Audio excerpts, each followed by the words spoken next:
जय माता दी। आप सभी को मेरा नमस्कार। गुप्त नवरात्र की हार्दिक शुभकामनाएं। 10 महाविद्या। गुप्त नवरात्र में 9 दुर्गा नहीं 10 महाविद्याओं की होती है पूजा। जाने सभी का परिचय। गुप्त अर्थात छिपा हुआ। इस नवरात्र में गुप्त विद्याओं की सिद्धि हेतु साधना की जाती है, इसलिए इसे गुप्त नवरात्र कहते हैं। आषाढ़ और माघ माह के शुक्ल पक्ष में गुप्त नवरात्रियों का पर्व मनाया जाता है। दोनों गुप्त नवरात्र का विशेष महत्व माना गया है, क्योंकि इस दौरान 10 महाविद्याओं की साधना की जाती है। हालांकि सामान्य गृहस्थ जीवन 9 दुर्गा की पूजा करते हैं। आओ जानते हैं कि 10 महाविद्याओं का संक्षिप्त परिचय। नवरात्र की 9 देवियां। शैलपुत्री, ब्रह्मचारिणी, चंद्रघंटा, कुसमांडा, स्कंदमाता, कात्यायनी, कालरात्रि, महागौरी और सिद्धिदात्री। यह सभी माता सती पार्वती और अंबिका के ही रूप हैं। गुप्त नवरात्र की देवियां। Number 1 Kali, number 2 Tara, number 3 Tripura Sundari, number 4 Bhuvaneshwari, number 5 Chhinnamasta, number 6 Tripura Bhairavi, number 7 Dhumavati, number 8 Baglamukhi, number 9 Matangi और नंबर 10 कमला। उक्त 10 महाविद्याओं का संबंध अलग अलग देवियों से है। 10 महाविद्याओं के 3 समूह। प्रकृति के अनुसार 10 महाविद्या के 3 समूह हैं। पहला है सौम्य कोटि, त्रिपुर सुंदरी, भुवनेश्वरी, मातंगी, कमला। दूसरा उग्र कोटि की माँ है काली, छिन्नमस्ता, धूमावती, बगलामुखी। तीसरा जो कोटि है वह है सौम्य उग्र कोटि, तारा और त्रिपुर भैरवी। गुप्त नवरात्र की देवियां। नंबर 1 है काली। 10 महाविद्याओं में काली प्रथम रूप है। महादैत्यों का वध करने के लिए माता ने ये रूप धरा था। सिद्धि प्राप्त करने के लिए माता की वीर भाव में पूजा की जाती है। यह कज्जल पर्वत के समान शव पर आरूढ़ मुंडमाला धारण किए हुए, एक हाथ में खड़ग, दूसरे हाथ में त्रिशूल और तीसरे हाथ में कटे हुए सिर को लेकर भक्तों के समक्ष प्रकट होने वाली काली माता को नमस्कार। यह काली एक प्रबल शत्रुहंता, महिषासुर मर्दनी और रक्तबीज का वध करने वाली शिवप्रिया चामुंडा का साक्षात स्वरूप है, जिसने देव दानव युद्ध में देवताओं को विजय दिलवाई थी। इनका क्रोध तभी शांत हुआ था जब शिव इनके चरणों में लेट गए थे। नंबर 2 तारा माँ। तांत्रिकों की प्रमुख देवी तारा, तारने वाली कहने के कारण माता को तारा भी कहा जाता है। सबसे पहले महर्षि वशिष्ठ ने तारा की आराधना की थी। शत्रुओं का नाश करने वाली, सौंदर्य और रूप ऐश्वर्य की देवी तारा आर्थिक उन्नति और भोग, दान और मोक्ष प्रदान करने वाली है। भगवती तारा के 3 स्वरूप हैं, तारा, एक जटा और नील सरस्वती।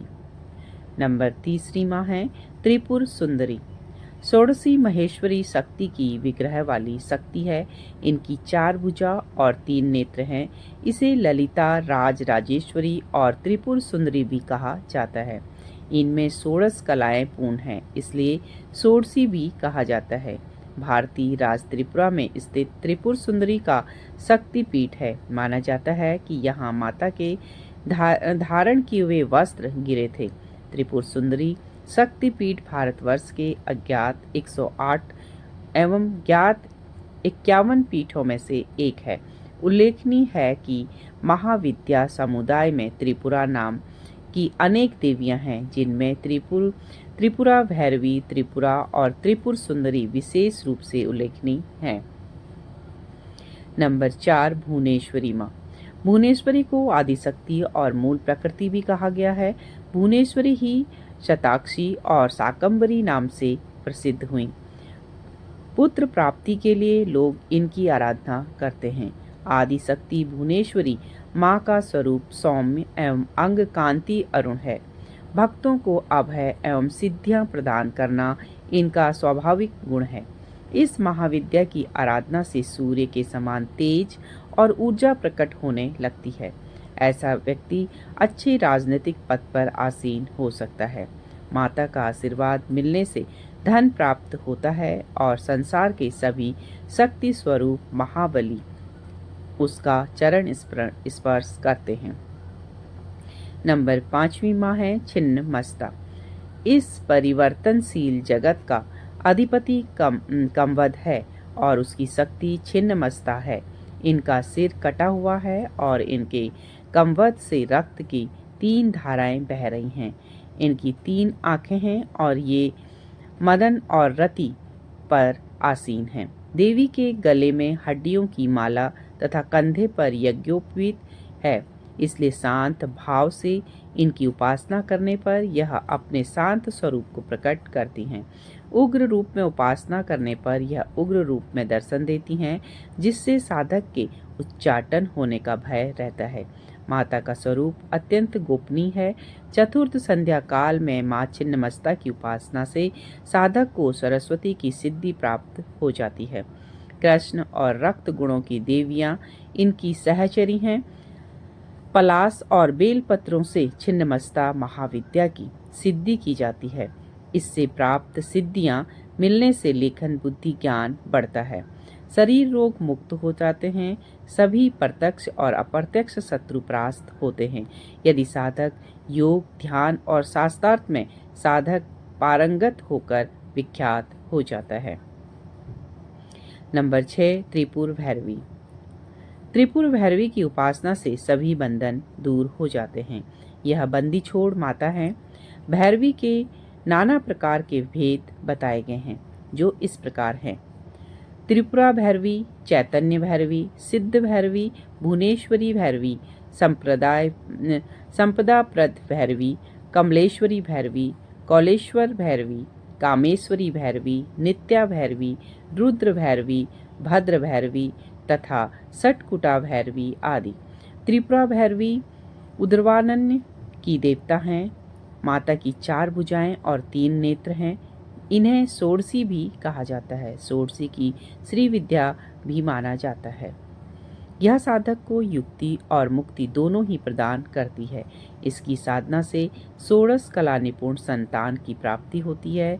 जल थल और नभ में उसका वर्चस्व कायम होता है।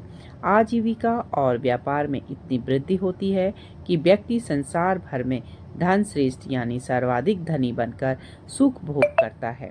जीवन में काम सौभाग्य और शारीरिक सुख के साथ आरोग्य सिद्धि के लिए इस देवी की आराधना की जाती है। इसकी साधना से धन संपदा की प्राप्ति होती है। मनोवांछित वर या कन्या से विवाह होता है। षोडशी का भक्त कभी दुखी नहीं रहता है। नंबर 7 धूमावती माँ।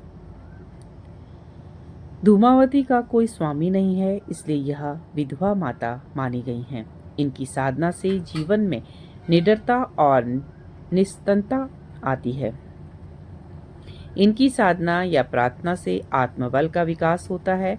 इस महाविद्या के फल से देवी धूमावती सुक्री के रूप में प्रत्यक्ष प्रकट होकर साधक के सभी रोग अरिष्ट और शत्रुओं का नाश कर देती हैं। प्रबल महाप्रतापी तथा सिद्ध पुरुष के रूप में उस साधक की ख्याति हो जाती है। माँ धूमावती महाशक्ति स्वयं नियंत्रिका है। ऋग्वेद में रात्रि सूक्त में इन्हें सूत्रा कहा गया है, अर्थात ये सुखपूर्वक तारने योग्य है। इन्हें अभाव और संकट को दूर करने वाली माँ कहा गया है। इस महाविद्या की सिद्धि के लिए तिल मिश्रित घी से होम किया जाता है। धूमावती महाविद्या के लिए यह भी जरूरी है कि व्यक्ति सात्विक और नियम संयम और सत्यनिष्ठा का पालन करने वाला, लोभ लालच से दूर रहे, शराब और मांस को छुए तक नहीं। नंबर 8 बगलामुखी। माता बगलामुखी की साधना युद्ध में विजय होने और शत्रुओं के नाश के लिए की जाती है। बगलामुखी के देश में 3 ही स्थान हैं। कृष्ण और अर्जुन ने महाभारत के युद्ध के पूर्व माता बगलामुखी की पूजा अर्चना की थी। इनकी साधना शत्रु भय से मुक्ति और वाक सिद्धि के लिए की जाती है, जिसकी साधना सप्त ऋषियों ने वैदिक काल में समय समय पर की है। इसकी साधना से जहाँ घोर शत्रु अपने ही विनाश बुद्धि से पराजित हो जाते हैं, वहाँ साधक का जीवन निष्कंटक तथा लोकप्रिय बन जाता है। नंबर 9, मातंगी माँ। मातंग शिव का नाम है। यह शिव की यह शक्ति असुरों को मोहित करने वाली और साधकों को अभिष्ट फल देने वाली है। गृहस्थ जीवन को श्रेष्ठ बनाने के लिए लोग इनकी पूजा करते हैं। अक्षय तृतीया अर्थात वैशाख शुक्ल पक्ष की तृतीया को इनकी जयंती आती है। यह श्याम वर्ण और चंद्रमा को मस्तक पर धारण करती हैं। यह पूर्णतः वाग देवी की ही पूर्ति है। 4 भुजाओं 4 वेद हैं। माँ मातंगी वैदिकों की सरस्वती है। पलाश और मल्लिका पुष्पों से युक्त बेलपत्रों की पूजा करने से व्यक्ति के अंदर आकर्षण और स्तंभन शक्ति का विकास होता है। ऐसा व्यक्ति जो मातंगी महाविद्या की सिद्धि प्राप्त करेगा, वह अपने क्रीड़ा कौशल से या कला संगीत से दुनिया को अपने वश में कर लेता है। वशीकरण में भी यह महाविद्या कारगर होती है। नंबर 10, कमला। दरिद्रता, संकट, ग्रह कलेश और अशांति को दूर करती हैं कमला रानी। इनकी सेवा और भक्ति से व्यक्ति सुख और समृद्धिपूर्ण रहकर शांतिमय जीवन बिताता है।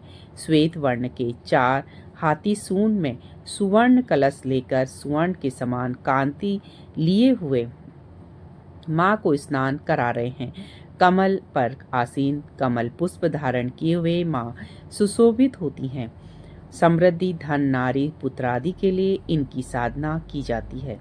इस महाविद्या की साधना नदी, तालाब या समुद्र में गिरने वाले जल में आकंठ डूबकर की जाती है। इसकी पूजा करने से व्यक्ति साक्षात कुबेर के समान धनी और विद्यावान होता है। व्यक्ति का यश और व्यापार या प्रभुत्व संसार भर में प्रचारित हो जाता है। अगर आपको हमारी वीडियो अच्छी लगी हो तो प्लीज़ लाइक शेयर सब्सक्राइब कीजिए।